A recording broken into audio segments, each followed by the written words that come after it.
नमस्कार दोस्तों, GK by के सर में आप सभी का स्वागत है। दोस्तों, हमने इससे पिछली वीडियो में भारत की मिट्टियों के बारे में देखा था। आज हम उसको कंटिन्यू करेंगे। आज हम भारत की वनस्पति के बारे में देखेंगे, इंडिया का वेजिटेशन क्या है। उसके बाद में हम इसी वीडियो में चर्चा करेंगे जो IFSR की जो रिपोर्ट है, इंडियन फॉरेस्ट सर्वे रिपोर्ट 2023 के बारे में भी चर्चा करेंगे। और जो इंडियन सोयल है उसमें क्या क्या प्रॉब्लम आ रही है हम उनके बारे में भी देखेंगे। तो दोस्तों, आज का जो हमारा कार्यक्रम रहेगा वो क्या है, भारत की वनस्पति। भारत की वनस्पति के बारे में देखेंगे, इंडियन वेजिटेशंस के बारे में। सबसे पहले इसमें जो बात करेंगे हम करेंगे उष्ण कटिबंधीय सदाबहार वन। उष्ण कटिबंधीय सदाबहार वन, इसके बारे में देखेंगे। दोस्तों, आपको पता है यानी कि जो फॉरेस्ट्री है या जो पेड़ पौधे हैं वो डिपेंड करता है वहाँ की जलवायु पे, वो डिपेंड करता है वहाँ की मिट्टी कैसी है, और डिपेंड करता है वहाँ का कल्चर के बारे में, ठीक है। और वो डिपेंड करता है अक्षतलाकृति क्या है, उसके हिसाब से ही क्या होती है, उगती है वेजिटेशंस। अभी हम बात कर रहे हैं उष्ण कटिबंधीय सदाबहार वन, यानी कि tropical evergreen forest. Tropical evergreen forest के बारे में बात करेंगे। इसमें दोस्तों सबसे पहले हमारे को पता होना चाहिए औसत वर्षा के बारे में, ठीक है। औसत वर्षा कितनी होनी चाहिए, इन 200 सेंटीमीटर से अधिक। 200 सेंटीमीटर से अधिक जो वर्षा होगी वहाँ पे उष्ण कटिबंधीय वन आपको देखने को मिलेंगे। दूसरी टाइप क्या है, इसमें दूसरी टाइप आपको पता होना चाहिए किन क्षेत्रों में संबंधित अक्षेत्र। हम भारत की वनस्पति पढ़ रहे हैं तो निश्चित तौर पे हम भारत से ही देखेंगे भारत में ये क्षेत्र कहाँ कहाँ पे हैं जहाँ सदाबहार वन पाए जाते हैं। हम बात करते हैं दोस्तों सबसे पहले पश्चिमी घाट के पश्चिमी घाट, आपने देखा होगा कि दक्षिणी ढाल पे, और इसके बाद में आपको पता है दोस्तों उत्तर पूर्व की पहाड़ियों में, उत्तर पूर्व में आता है दोस्तों अपना नॉर्थ ईस्ट, मिजोरम, मणिपुर, नागालैंड, असम, जो ये पूर्वोत्तर भारत के जो राज्य हैं उसके बारे में बात हो रही है। इसके बाद में इसके अलावा आपको पता है अंडमान निकोबार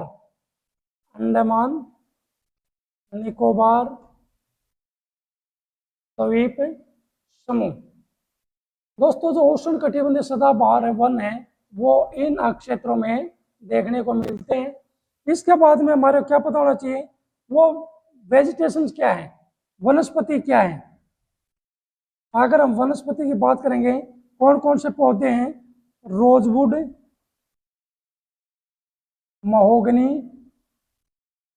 महोगनी, इसके बाद में आपको पता है अबनूस, और इसके बाद आपको पता है दोस्तों रबड़, इसके बाद है सिनकोना, इसके बाद आपको पता है ताड़, बांस और नारियल। तो मित्रों, हम ये बात कर रहे हैं किसकी, ये बात कर रहे हैं उष्ण कटिबंधीय सदाबहार वन के बारे में बात कर रहे हैं। इसके बाद में विशेषता क्या होती है दोस्तों, इसकी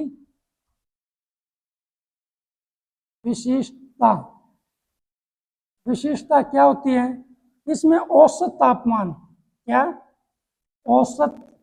तापमान 22 डिग्री सेल्सियस से ज्यादा, ठीक है। इसके बाद में आपको पता है ये वन सघन प्रकार के हैं, सघन व कई परतों में देखने को मिलते हैं। इसके बाद बात करेंगे इसके पत्ते झड़ने, फूल आने, फल लगने का समय, फल लगने का समय अलग अलग होता है। तो ये मित्रों आपको याद रखना है, आप एक एक करके इसका नोट्स बना सकते हो। क्या ध्यान रखेंगे, उष्णकटिबंधीय सदाबहार वन आपसे पेपर में किस तरह से पूछा जा सकता है। आपसे सबसे पहले तो पूछा जा सकता है औसत वर्षा कितनी है होनी चाहिए अगर आप सदाबहार वन देखना चाहते हो। इसके बाद में भारत में वह कौन से क्षेत्र हैं जहाँ सदाबहार वन पाए जाते हैं, ये तीनों के तीनों आपको पता होना चाहिए। पश्चिमी घाट के दक्षिणी ढाल, उत्तर पूर्व की पहाड़ियाँ और अंडमान निकोबार द्वीप समूह। दोस्तों जो पश्चिमी घाट के दक्षिणी ढाल है, इसका मतलब यह नहीं है पश्चिमी घाट एक राज्य में है। आपको पता है जो पश्चिमी घाट है इसकी शुरुआत गुजरात से होकर तमिलनाडु तक है। आप ये याद रखिएगा, इस बीच जो भौतिक विभाजन था उसमें हमने देखा भी था। और तीसरा क्या फैक्ट याद रखना, वनस्पति। तो दोस्तों आपको है ना किसी पौधे का नाम दे देंगे, आपसे पूछ लेंगे ये किस प्रकार का पादप है, यानी कि किस प्रकार की वेजिटेशन है, इसके बारे में आपको पता होना चाहिए। रोजवुड, महोगनी, एबनुस, रबड़, सिनकोना, ताड़, बांस, नारियल। विशेषता दोस्तों आजकल क्या है, जो पेपर है, जो क्वेश्चन है उस लेवल को थोड़ा ऊपर कर रहे हैं। तो यहाँ पे आपसे 4 स्टेटमेंट देखें उसके बारे में आपसे पूछ सकते हैं। तो ये पूरा का पूरा आपको ध्यान रखना है। औसत तापमान कितना चाहिए, ये वन किस प्रकार के सघन है, खुले वन है, यह भी पूछा जा सकता है। इसके पत्ते झड़ना, फूल आना, फल लगने का समय अलग अलग होता है। सब क्या है स्टेटमेंट में देकर आपसे पूछ सकते हैं, काफी इंपॉर्टेंट है। दोस्तों हमने देखा था भारतीय वनस्पति में सदाबहार वन के बारे में। जो दूसरी टाइप है इसकी अर्ध सदाबहार वन, ये आपको देखना है, ठीक है। इसमें जो वर्षा, सबसे पहले वर्षा की बात करेंगे। इसमें जो वर्षा है सामान्यतः सदाबहार से कम, सदाबहार वन से कम वर्षा की जरूरत होती है, वर्षा की जरूरत होती है। इसके बाद में दोस्तों आपको पता है क्षेत्र कौन सा है, अक्षेत्र सदाबहार वन अक्षेत्र, सदाबहार वन अक्षेत्र के अपेक्षा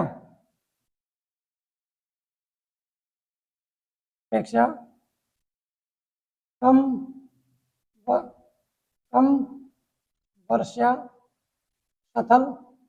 दोस्तों जो हमने पढ़ा था सदाबहार वन में, उसके जो आसपास की जो वेजिटेशन हैं वो अर्ध सदाबहार प्रकार की है।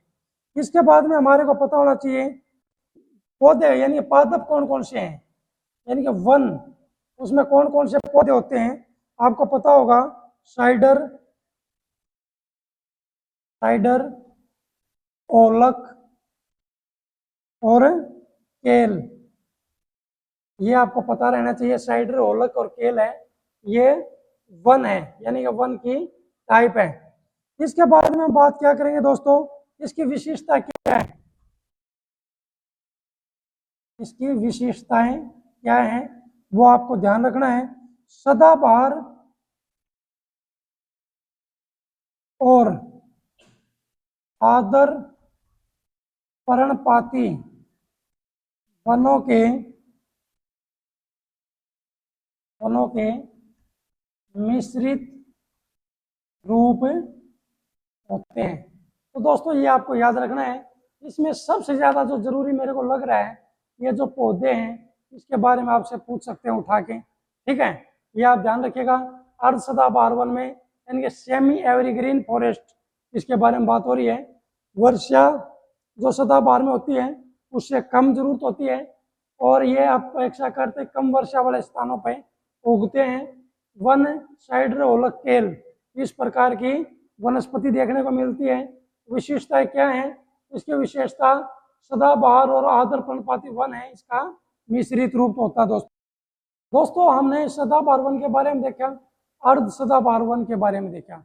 अभी हम बात करेंगे आदर पर्णपाती की। किसकी बात करेंगे? आर्द्र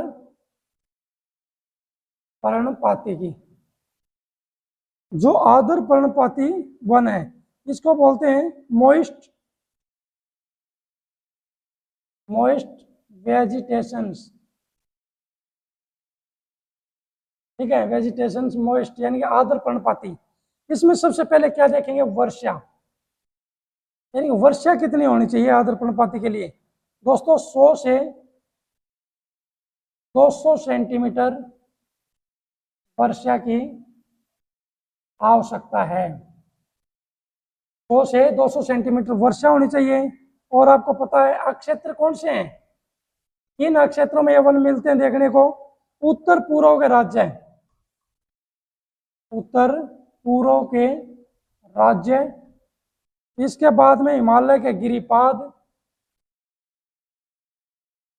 हिमालय के गिरिपाद, और इसके बाद में पश्चिमी घाट के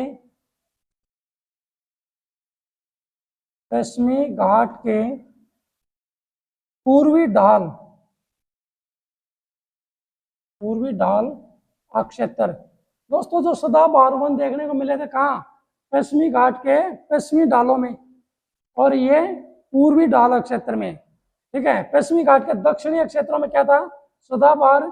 ये पश्चिमी घाट के जो पूर्वी ढाल क्षेत्र है उसमें आर्द्र पर्णपाती वन देखने को मिलते हैं। इसके बाद में कौन कौन से पेड़ लगते हैं, यानी कि वनस्पति की बात करेंगे। इसमें वनस्पति कौन कौन सी है? इसमें है दोस्तों सागौन। सागौन आपने सुनी होगी, सागौन की लकड़ी, साल, शीशम, ठीक है, शीशम, आम, आलू, और इसके बाद में महुआ, इसके बाद में दोस्तों आंवला, आंवले के पेड़ आपने सुना होगा, आंवला, और सेमल,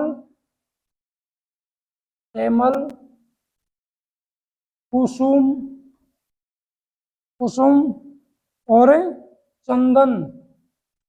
ये पेड़ कैसे हैं? आर्द्र पर्णपाती प्रकार के हैं दोस्तों। इसके बाद में हम बात करेंगे किसके बारे में? आप बात करेंगे विशिष्टता क्या है।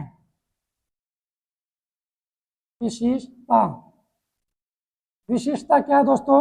इसमें ध्यान रखना आपको, यह भारत के काफी विस्तृत क्षेत्र में है। भारत के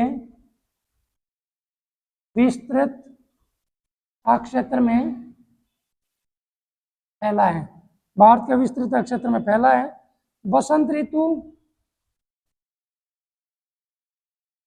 ऋतु या ग्रीष्म ऋतु में के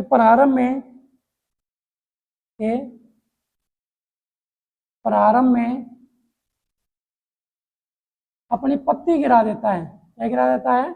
अपनी पत्ती गिरा देता है। ठीक है, आप ये याद रखना है। तो दोस्तों आर्द्र पर्णपाती में मॉइस्ट वेजिटेशंस बोलते हैं। वर्षा 100 से 200 सेंटीमीटर के बीच में। अक्षेत्र उत्तर पूर्व के राज्य, हिमालय के गिरिपाद, पश्चिमी घाट के पूर्वी ढाल क्षेत्र। इसमें वनस्पति कौन कौन सी हैं? सागौन है, साल है, शीशम है, आम है, हल्दू है, महुआ है, आंवला है, सेमल है, कुसुम है, चंदन है। विशिष्टता इसमें क्या है? भारत के विशिष्ट क्षेत्र में ये फैला हुआ है। बसंत ऋतु या ग्रीष्म ऋतु जब शुरू होती है उससे पहले आपको पता है पतझड़ ऋतु में ये वृक्ष हैं अपनी पत्तियां गिरा देते हैं, और जब मानसून आता है तो ये दोबारा से नई पत्तियां इन पे।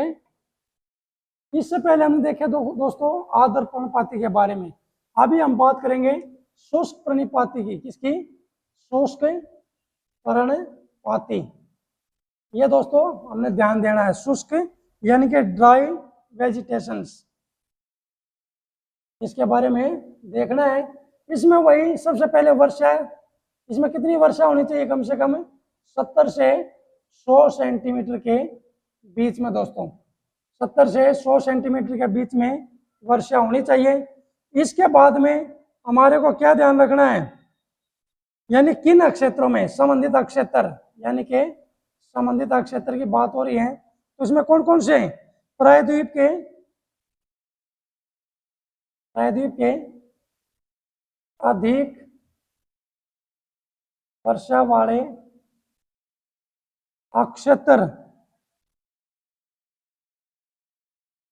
क्षेत्र तथा उत्तर प्रदेश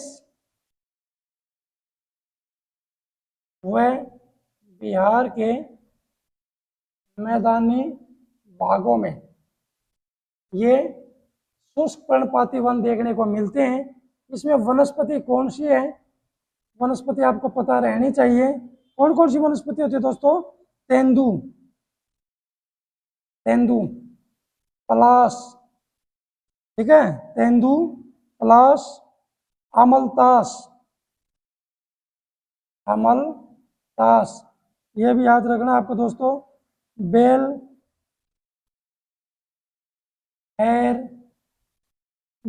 खैर और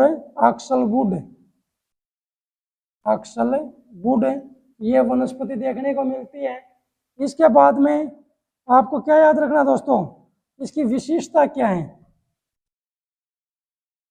अगर विशेषता की बात होगी, क्या क्या विशेषता है इसकी? शुष्क ऋतु प्रारंभ होते ही, शुष्क ऋतु प्रारंभ होते ही इनकी पत्तियां झड़ जाती हैं, इनकी पत्ती झड़ जाती हैं, आपको ये याद रखना है। और घास के मैदान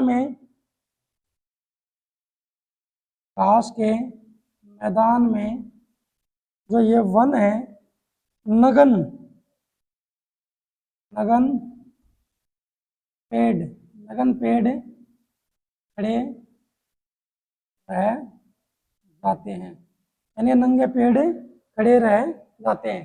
तो दोस्तों ये शुष्क पर्णपाती था, इससे पहले आर्द्र पर्णपाती पढ़ा, ठीक है दोस्तों। हमने आर्द्र, शुष्क, अभी करेंगे कांटेदार, यानी कांटेदार वन, ये आप याद रखना कांटेदार वन के बारे में।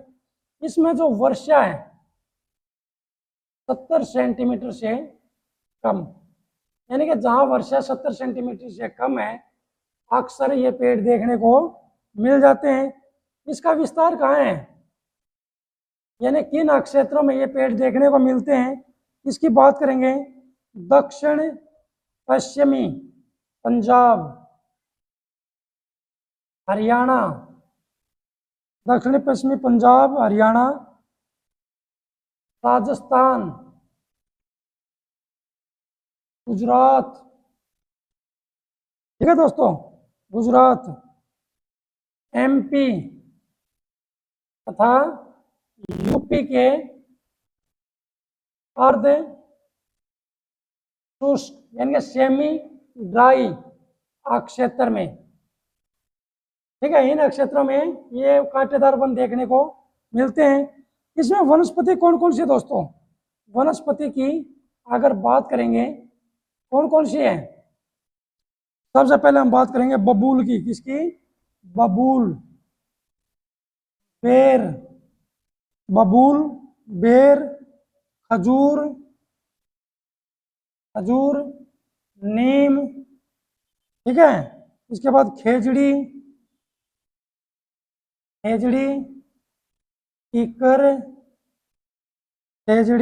कीकर, करील,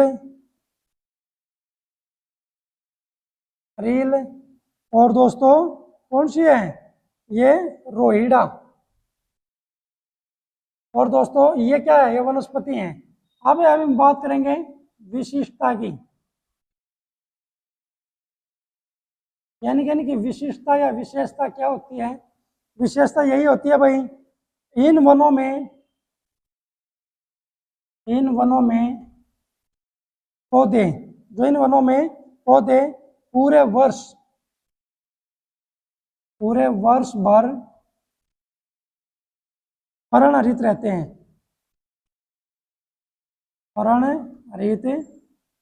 रहते हैं, ये आपको पता होना चाहिए।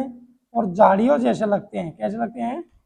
झाड़ियों जैसे लगते हैं। तो ये दोस्तों वनस्पति थी कांटेदार वन के बारे में। दोस्तों हमने कांटेदार वन देखे, अभी देखेंगे हम सवाना वन के बारे में। इसके बारे में, सवाना वन के बारे में। तो सवाना वन है, अगर इसमें वर्षा की बात करेंगे तो 50 से 100 सेंटीमीटर वर्षा की जरूरत होती है इसमें, ठीक है। और इसका विस्तार कहाँ है? भारत में। सवाना वन भारत में कहाँ देखने को मिलते हैं? उत्तर पश्चिमी भारत के, यानी कि उत्तर पश्चिम भारत के शुष्क क्षेत्रों में, शुष्क क्षेत्र में ये देखने को मिलते हैं। अभी वनस्पति कौन सी है दोस्तों? वनस्पति लंबी घास। आपने देखा हो दोस्तों, आज से 8-10 साल पहले हमारे यहाँ भी देखने को मिलती कांस की घास, जिसे हम झाड़ू भी बनाते थे, ठीक है। ऐसी वनस्पति देखने को मिलती थी। ये क्या है? वनस्पति लंबी घास। ये किसमें है? ये सवाना प्रकार की वनों में है। इसके बाद में हम क्या याद रखें? विशेषता क्या है? अगर हम विशेषता की बात करेंगे, इसमें क्या है विशेषता? ये कंटीले वनों का निम्नीकृत रूप है। निम्नीकृत रूप है यानी कि छोटा रूप है इसका, जो कंटीले वन थे उनका। मरुस्थलीय वन, अभी हम पढ़ेंगे दोस्तों क्या? मरुस्थलीय वन के बारे में। दोस्तों हमने मरुस्थलीय वन में क्या क्या देखना है? इसमें जो वर्षा है वो 40 सेंटीमीटर से कम, 40 सेंटीमीटर से कम वर्षा की इसमें जरूरत होती है। और आपको पता है अक्षेत्र कौन सा है? अक्षेत्र राजस्थान, गुजरात, शुष्क बलुई अक्षेत्र, इनमें मरुस्थलीय वन देखने को मिलते हैं। दोस्तों इसमें वनस्पति कौन सी होगी? वनस्पति आपने सुना होगा कैक्टस, जिसको किक्कर भी बोलते हैं, कैक्टस, नागफनी और एकेशिया। ये इस प्रकार की वनस्पति है। इसकी विशेषता क्या है दोस्तों? ये पत्तियां, जो इनकी पत्ती है ना, वो कांटों में परिवर्तित हो जाती है। जो इनकी पत्ती है वो कांटों में परिवर्तित हो जाती है, ताकि वाष्पीकरण द्वारा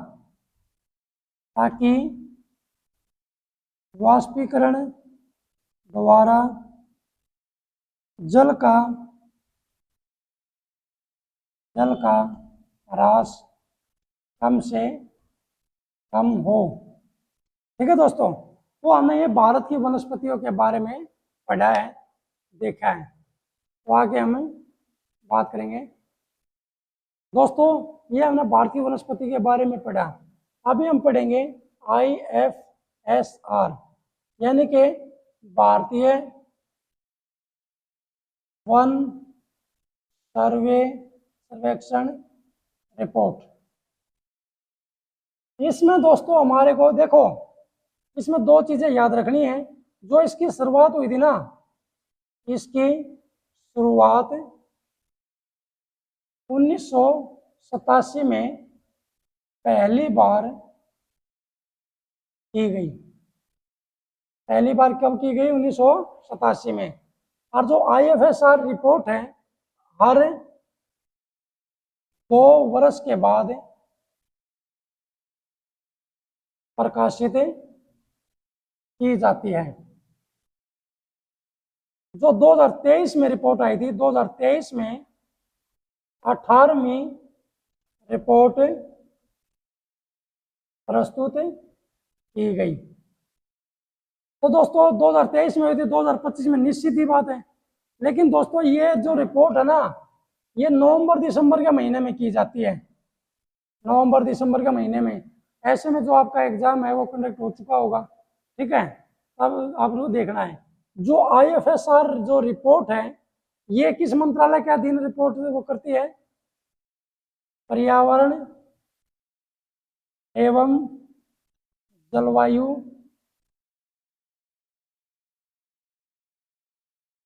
मंत्रालय के अंतर्गत ये काम करती है। भारतीय वन नीति के अनुसार, भारतीय वन नीति के अनुसार 33% वन क्षेत्र जरूरी है। लेकिन हाल में दोस्तों 25% के आसपास ही वन भारत में देखने को मिलते हैं। दोस्तों अभी हम बात करेंगे इस रिपोर्ट में, इस रिपोर्ट में क्या बात हो रही है? इसमें हो रही है वन एवं वृक्षावरण में वृद्धि। दोस्तों वृद्धि कितनी हुई है? 1445.81 वर्ग किलोमीटर की इसमें क्या हुई है? वृद्धि, वन एवं वृक्षावरण में वृद्धि। अगर हम 2021 की तुलना करेंगे, 2021 की तुलना में कितना ज्यादा है?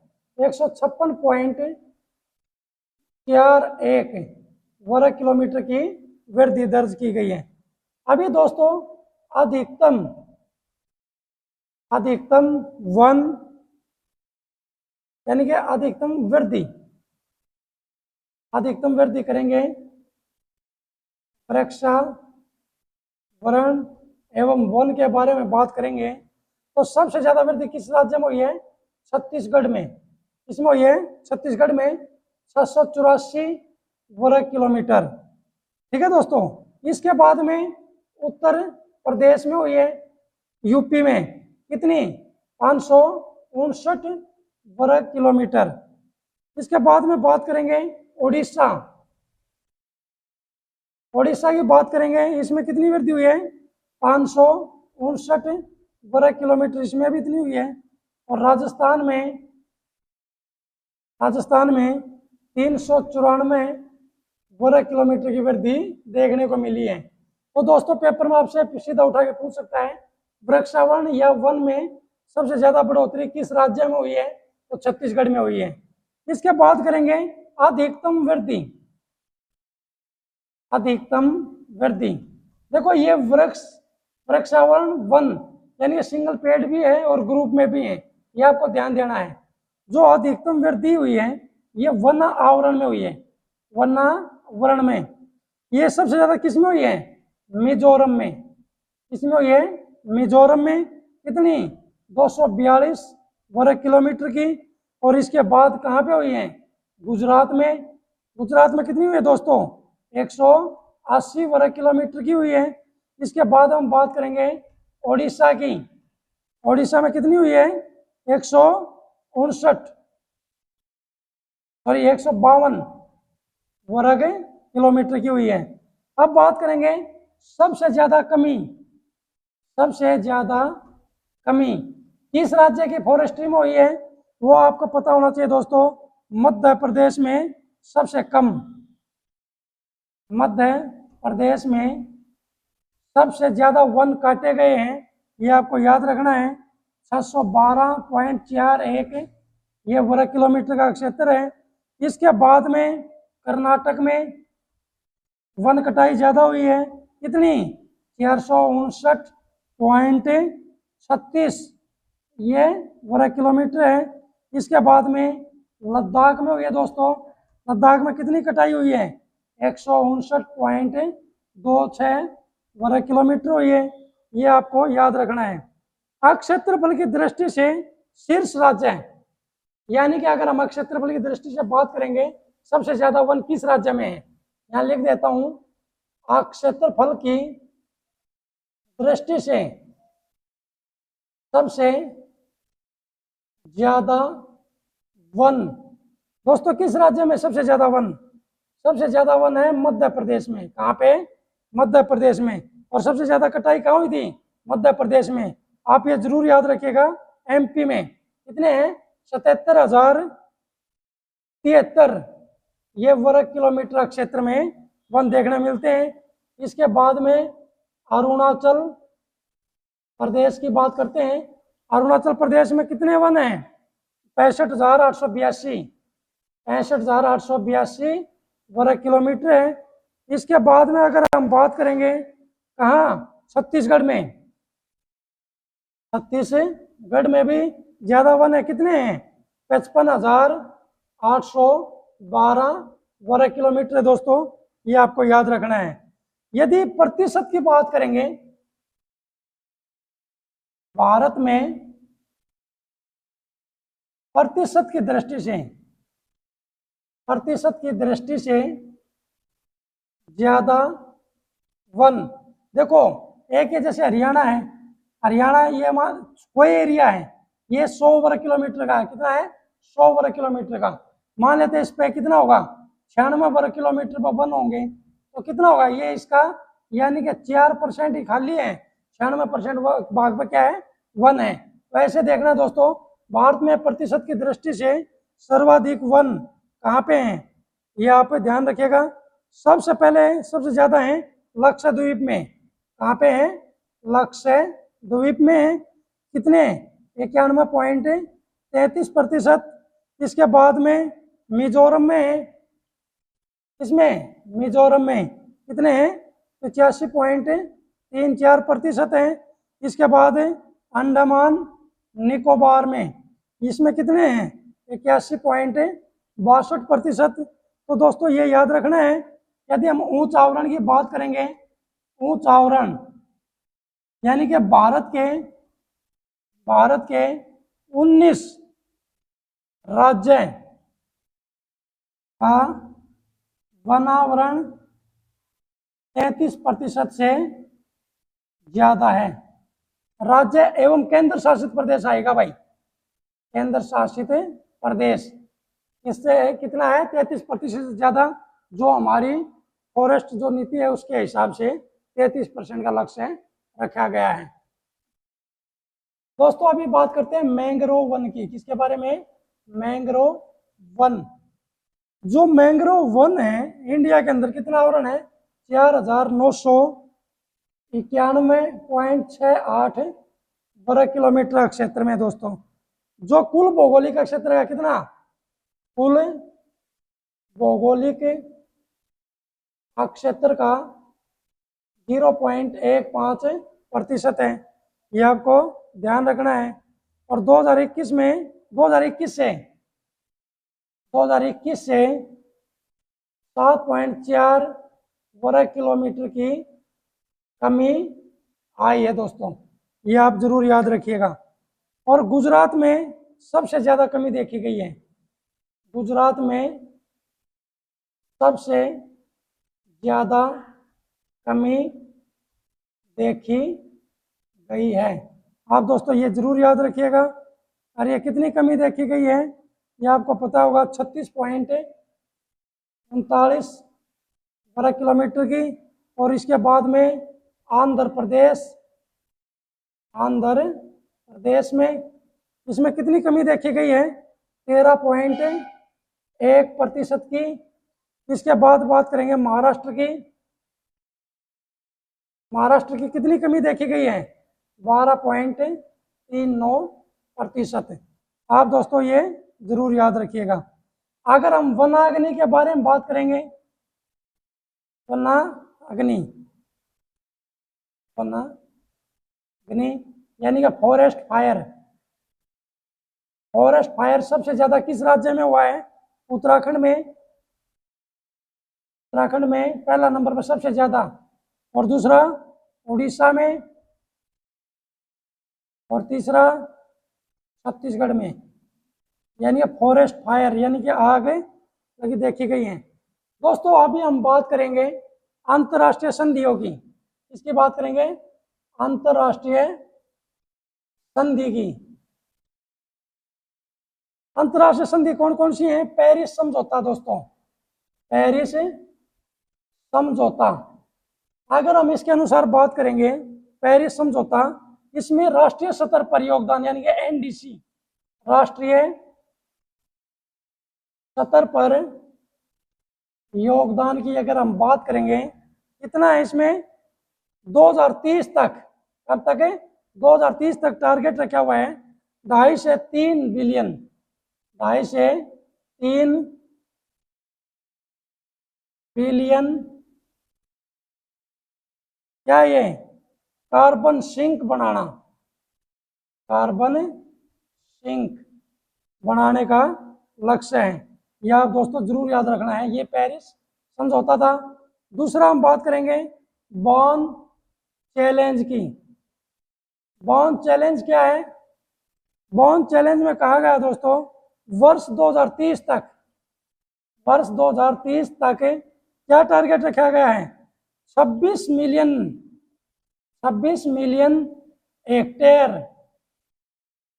हेक्टेयर भूमि को बंजर भूमि से हटाना, यानी कि बंजर भूमि की जगह पे पुनः स्थापन किया जाना है। यह बॉन चैलेंज में है। तीसरा, आपको पता होगा जो बंजर भूमि कैसे बनती है? जहाँ पानी की व्यवस्था नहीं है, ठीक है, नमकीन रे कलर की जो स्थानीय समस्या आ रही है, इन्हें कारण क्या होता है? भूमि लगातार बंजर बनती जा रही है, इसको देखते हुए। तीसरा हम बात करेंगे आजीविका, लाइवलीहुड। आजीविका की अगर हम बात करेंगे, इसमें क्या कहा गया है? वैश्विक आबादी का 17.5% से ज्यादा, 17.5% से ज्यादा, विश्व का 18% पशुधन भारत में है दोस्तों। आप ये जरूर याद रखिए, ठीक है, ये आपका ध्यान रहेगा। दोस्तों आपको पता होगा भारतीय वन नीति 2006 आई थी, उसमें 33% का क्या रखा गया? लक्ष्य रखा गया। और अभी भारत ने कितना प्राप्त किया है? 25.17, जिसमें से 21.7% जो वन आवरण है वो कैसा है? ये वनों के यानी सघन वन, और 4.17% है वो कैसा है? वन आवरण, ठीक है, या खुले वन के बारे में है। तो दोस्तों हमने देखा भारतीय वनस्पति के बारे में, IFSR की रिपोर्ट के बारे में। दोस्तों अब तो ये जो रिपोर्ट है मान्य कम ही रहेगी। अगर आपका एग्जाम नवंबर 2025 से पहले है तो रिपोर्ट काम आएगी, नहीं तो नवंबर 2025 में 19वीं IFSR रिपोर्ट प्रकाशित हो जाएगी, उसको देखना। मिलते हैं दोस्तों अगली वीडियो में।